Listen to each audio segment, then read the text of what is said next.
Maka ditanya, dari mana kau bisa hafal Al-Quran seperti ini?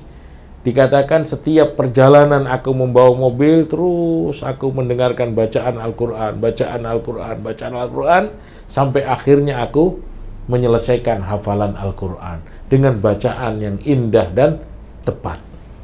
Kenapa? Walaqad yassarna Al-Quran. Allah Subhanahu wa ta'ala telah memudahkan Al-Quran itu untuk dihafal.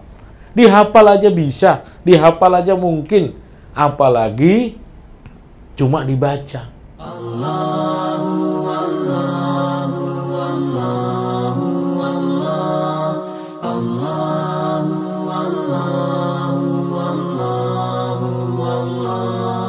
Seseorang yang di dalam dirinya tidak ada bacaan Al-Quran, dia diibaratkan oleh Nabi SAW seperti rumah kosong. Innalladzi laisa fi jawfihi syai'un minal Qur'an kabaitil kharib. Sesungguhnya seseorang yang hatinya sama sekali tidak ada Al-Quran seperti rumah kosong. Rumah kosong itu kotor. Rumah kosong itu gelap. Rumah kosong itu menyeramkan. Banyak setannya. Begitu juga manusia yang tidak pernah diisi hatinya dengan Al-Quran, jarang membaca Al-Quran, diibaratkan seperti rumah kosong yang kotor, yang gelap, yang bau, tidak ada kebaikan di dalamnya. Maka jangan sampai kita ini jauh daripada Al-Quran. Jangan sampai kita jauh daripada Al-Quran. Setiap hari Al-Quran kita baca. Yang terbaik bagaimana membaca Al-Quran? Al-hal wal murtahil. Itu sebaik-baiknya. Kita baca dari awal, kemudian terus berlanjut sampai selesai. Hatam Al-Quran. Mulai lagi dari awal, baca lagi, berlanjut sampai selesai. Terus seperti itu.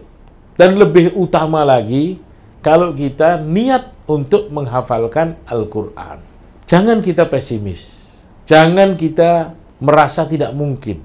Segala sesuatu mungkin. Karena Allah Subhanahu wa ta'ala yang telah memudahkan. Walaqad yassarnal Qur'an lidzikri wa hal min muddakir. Aku telah mudahkan Al-Quran untuk diingat-ingat. Dimudahkan sama Allah. Maka jangan heran kita kalau dengar ada orang buta yang hafal Al-Quran. Ada supir angkot hafal Al-Quran. Saya pernah mendengar satu kisah supir angkot ketika dia membawa penumpang jalan dari satu tempat ke tempat yang lain, terus dia mendengarkan bacaan Al-Quran, bacaan Al-Quran, bacaan Al-Quran. Sampai beberapa tahun akhirnya dia hafal Al-Quran. Dan ikut musabaqah perlombaan tahfidul Quran. Ini bukan di Indonesia, tapi di luar. Sampai guru yang menguji dia itu heran. Kenapa?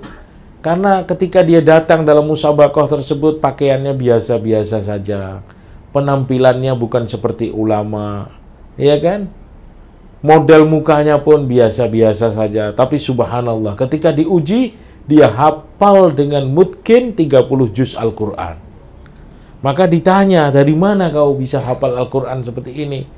Dikatakan setiap perjalanan aku membawa mobil, terus aku mendengarkan bacaan Al-Quran, bacaan Al-Quran, bacaan Al-Quran, sampai akhirnya aku menyelesaikan hafalan Al-Quran dengan bacaan yang indah dan tepat.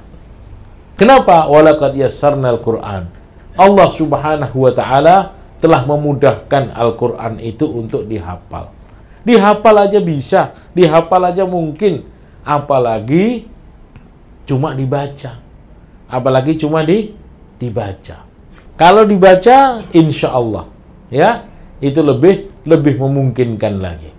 Maka orang yang pandai membaca Al-Quran, subhanallah, dia akan selalu bergandengan dengan malaikat. Al-mahiru bil Quran, ma'as safaratil kiramil bararah. Orang yang pandai membaca Al-Quran, dia akan bersama malaikat yang mulia dan benar. Bersama malaikat. Kita bersama dengan pejabat aja bangga. Ini orang yang pandai membaca Al-Quran, dia bersama dengan malaikat. Walladhi yaqra'ul Qur'an wa yata'ta'u 'alaihi syak falahu ajran. Tapi siapa orang yang bertungkus lumus, sungguh-sungguh berusaha, baca lagi, walaupun terbata-bata, tersendat-sendat, tidak masalah, terus belajar, falahu ajran, maka dia dapat 2 ganjaran. Dia dapat 2 ganjaran. Ganjaran Al-Quran yang dia baca, huruf-huruf Al-Quran yang dia baca, dan ganjaran kesungguhan dia belajar Al-Quran. 2 ganjarannya. Kenapa? Karena dia sungguh-sungguh. Walaupun terbata-bata, tidak masalah. Yang penting tidak berhenti, istiqomah, terus belajar Al-Quran. Assalamualaikum. Bersama Saling Sapa TV.